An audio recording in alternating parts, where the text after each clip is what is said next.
अस्सलाम वालेकुम दोस्तों, तुसीं वेख रहे हो मेरा पंजाब टीवी ते मैं तुहाडा मेजबान मोहम्मद लतीफ खान। दोस्तों सब तो पहले अपने चैनल करो सब्सक्राइब और नाल ही बेल आइकन करो प्रेस ताकि साडी हर नवी और बेहतरीन वीडियो दा नोटिफिकेशन सब तो पहले तुहाडे वीरां तक पहुंचे ताकि आसानी मेरे वीर वो वीडियो देख सकन सब तो पहले। दोस्तों रोजाना तराजी तुहाडा वीर तुहाडे वास्ते बिल्कुल ताज़ा सूई मई दी वीडियो लैके हाजिर है। इंशाअल्लाह उम्मीद करांगे वीरां साडी अज दी वीडियो पसंद आवेगी और इंशाअल्लाह जिहड़ा वीरां नूं जानवर दिखावांगे वो भी पसंद आएगा। लोकेशन साडी तहसील आरीवाला, जिला भाग फतेह शरीफ आरीवाला, तकरीबन 8 तो 9 किलोमीटर के फासले ते असीं इस टाइम मौजूद हाँ। जानवर वीरां दिखाने बाकी गल्लां जिहड़ियां वो करांगे मालकां नाल कि मझ आया किन्ना सुबह सूई है, किन्ने दिन होए सूई नूं, की इहदा हिसाब किताब है, की डिमांड करदे ने, ये सारियां गल्लां होणगियां मालकां नाल। ते जनाब करो हम अज कैमरे दी नज़र जी। दोस्तों मुकम्मल मझ दा कद जिहड़ा वीरां दे सामने कैमरे दी नजर है, बिल्कुल ताज़ा सूई है। पिछे इसके कट्टी है वीरां वो भी दिखावांगे। दोनों अखां जवाब मत्था सफैद इहदा थोड़ा जिहा सिंह वीरां दे सामने वीर तसल्ली कर सकते हैं, देख सकते हैं। और माशाअल्लाह मुकम्मल इसका पुट्ठा वीरां दे भरावां दे सामने माशाअल्लाह थब्बियां दे विच इसदा लिबास है। वीरां दे सामने माशाअल्लाह पावर वाला थान लग्या, कला कला थान खड़ा है। जिन्ना लिबास इसदा अगे उन्ना ही लिबास इसदा पिछे। और माशाअल्लाह गवाल दे हक दे विच मझ जिहड़ी है बेहतरीन है। और इंशाअल्लाह जिहड़े वीर गवाल दा काम करदे ने इंशाअल्लाह उन्हां दे मयार दे इंशाअल्लाह पूरी उतरेगी।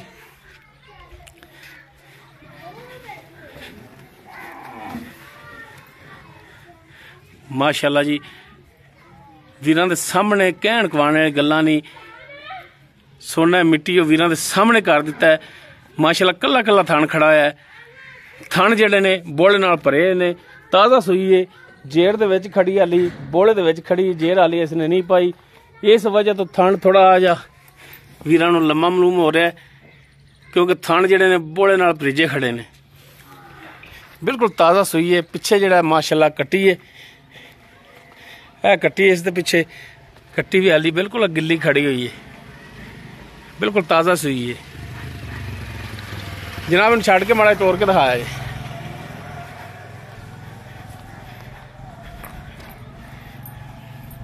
इन माड़ा टोरा जी।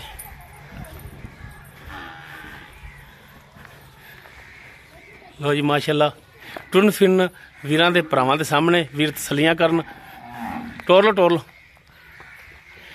लेने देने मुकद्दर माशाअल्लाह मझ जिहड़ी है दुध दे हक च बेहतरीन।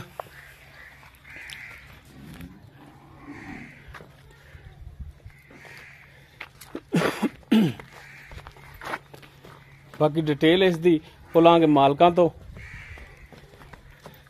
बांध लो जी पराग जान।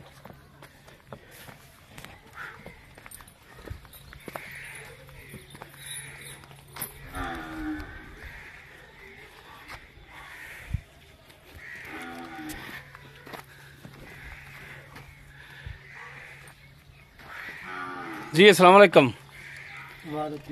की नाम क्या अपना? अब्दुल रज़ाक जी। अब्दुल रज़ाक जी। रज़ाक भाई मझ अपनी घर दी है जी? हाँ, 2 सूए पीती खड़ा। हाँ, कोई ये व्यापार वाली मझ नहीं है, घरेलू है, बिल्कुल प्योर घरेलू घर दी मझ है। अच्छा ये किनवा सुभाण सूई है? तीसरा सूआ। तीसरा सूआ। 2 सूए पीते ने। 2 सूए तुसीं घर पीते जे? ठीक हो गया। ते दूसरे सूबे दे विच इस तो पिछला जिहड़ा सूबा दूसरा तुसीं पीता है, हाँ जी, ये किन्ना कुछ दुध करदी रही है? गरीब आदमी है, खाल खुल पाई कोनी, सीधी जी गल। अच्छा, घाह पट्ठा चंगा पांदा रहा, घाह पट के लिया ते पांदा। ठीक हो, यानी कि पट्ठे पुट्ठे चंगे पांदा रहे? पट्ठे चंगे पांदा रहा ते 8 किलो दूध देंदे थोड़ा मैं चाहुंदा। 8 किलो दुध दोवां टाइमां दा या एक टाइम दा? एक टाइम दा। एक टाइम दा, यानी कि 2 टाइमां दा तू 16 लीटर दुध दे थलो चोंदा रहा दूसरे सूबे च। जी हाँ। बाकी दोस्तों के सामने जिवें इसका आर्डर क्वालिटी है, लिबास है, ते मालूम होंदा कि वाकई ही दुध जिहड़ा इन्ना करदी रही होवेगी। अच्छा तुसीं पिछला सूआ इहदा पीता है, थणा दी सुणाओ, थण किवें? कुछट्टा अफवार गंड मरोड़ी शुक्र अल्लाह दा 16 आने गारंटी होगी अपनी इंशाअल्लाह गारंटी। पिछे दा मसला कोई पीछे दा मसला नहीं, कोई कुछ नहीं, ਆਪਣੀ ਪਿੱਛੇ ਦੀ ਜਾਂ ਕੋਈ ਥਣਾ 'ਚ ਫਾਲਟ ਹੋਇਆ ਤਾਂ ਗਰੰਟੀ ਹੈ? इंशाल्लाह गारंटी। ਕੋਈ ਭਰਾ ਚੋਵੇ ਤਸੱਲੀ ਕਰੇ ਆਪਣੀ। हाँ तसल्ली करें इंशाल्लाह। ਠੀਕ ਹੋ ਗਿਆ। हाँ ਤੇ ਹੁਣ ਵੀ ਤੀਸਰਾ ਸੂਆ ਸੂਈ ਤੇ ਇਨਸ਼ਾਅੱਲਾ ਦੁੱਧ ਇਹਨਾਂ ਕਰੇਗੀ। इंशाल्लाह करे जी। भाई जेड़ा उन्हें आख्या जे कोई संभालने वाला होया ते भावें इदों भी गणा लई रखे, जे संभालने वाला ना होया ते मोड़ भावें कुछ भी नहीं। ਸਹੀ ਹੋ ਗਿਆ। खावन पवावन ना आया, ਖਾਵਣ ਪਾਉਣ ਯਾਨੀ ਕਿ ਜਿਵੇਂ ਜਾਨਵਰ ਨੂੰ ਖਵਾਓ ਪਾਓ ਉਵੇਂ ਦੁੱਧ ਲਓ। उवें दुध। ਸਹੀ ਹੋ ਗਿਆ। गरीब दा जिवें गरीब नूं मैं खांदी ते अमीर मैं नूं खांदा। ਸਹੀ ਹੋ ਗਿਆ ਵੀ ਮੈਂ ਗੱਲ। गरीब को ना पठा पा कोई शै पाई जावे ना। ਬਿਲਕੁਲ। ਅੱਛਾ ਹੁਣ ਇਹ ਦੱਸੋ ਜਨਾਬ ਭਰਾ ਦੀ ਜਾਨ ਕਿ ਇਹਦਾ ਜਿਹੜਾ ਵੇਚਣ ਵਾਲਾ ਰੇਟ ਕਰਦੇ ਤੁਸੀਂ, ਉਹ ਕਿ ਜਿਹੜਾ ਲੈ ਲੈਣਾ ਨਾ ਤੁਸੀਂ ਉਹ ਮੰਗਣਾ ਹੈ ਪੱਕਾ ਰੇਟ, ਵੀ ਜਿਹੜਾ ਲੈਣੇ ਨੇ ਪੈਸੇ ਉਹ ਦੱਸੋ। 3.5 ਤੋਂ ਘੱਟ ਨਹੀਂ ਆਪਾਂ। 3.5 ਤੋਂ ਘੱਟ ਨਹੀਂ ਦੇਣੀ ਹਾਂ ਯਾਰ। ਕੋਈ ਭਰਾ ਆਪਣੇ ਕੋਲ ਆ ਜਾਂਦਾ ਹੈ ਉਹ ਕੋਈ ਸਫਰ ਕਰ ਵੱਖਰੀ ਗੱਲ ਹੈ, ਉਹ ਕੋਈ ਚਾਰਾਂ ਨੇ ਬੰਦਾ ਲੈਸ ਕਰ ਲੈਂਦਾ ਕੋਈ। ਅੱਛਾ ਕੋਈ ਮਿਹਰਬਾਨੀ ਸ਼ਫਕਤ ਕਰੋਗੇ। इंशाल्लाह। ਸਹੀ ਹੋ ਗਿਆ ਜੀ ਦੋਸਤੋ। ਤੀਸਰਾ ਸੂਆ ਸੂਈ ਹੈ, ਬਿਲਕੁਲ ਤਾਜ਼ਾ ਸੂਈ ਖੜੀ ਹੈ ਬੋਲੇ ਦੇ ਵਿੱਚ। ਪਿੱਛੇ ਇਸ ਦੇ ਕੱਟੀ ਹੈ ਇਹ ਵੀਰਾਂ ਦੇ ਭਰਾਵਾਂ ਦੇ ਸਾਹਮਣੇ। ਥਣਾ ਦੀ ਪਿੱਛੇ ਦੀ ਇਹ ਹੋਵੇਗੀ ਮਾਲਕਾਂ ਦੀ ਗਾਰੰਟੀ।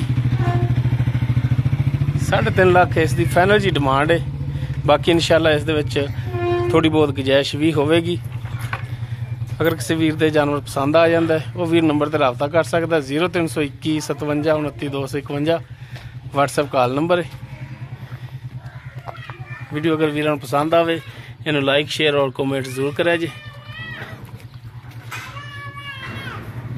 ਇਸ ਦੇ ਨਾਲ ਹੀ ਆਪਣੇ ਮੇਜ਼ਬਾਨ ਮੁਹੰਮਦ ਲਤੀਫ ਖਰਲੂ ਦੇ ਇਜਾਜ਼ਤ। ਇਨਸ਼ਾਅੱਲਾ ਬਸ਼ਰਤੇ ਜ਼ਿੰਦਗੀ ਮਿਲਾਂਗੇ ਇੱਕ ਨਵੀਂ ਔਰ ਬਿਹਤਰੀਨ ਵੀਡੀਓ ਨਾਲ। ਅੱਲਾਹ ਹਾਫਿਜ਼।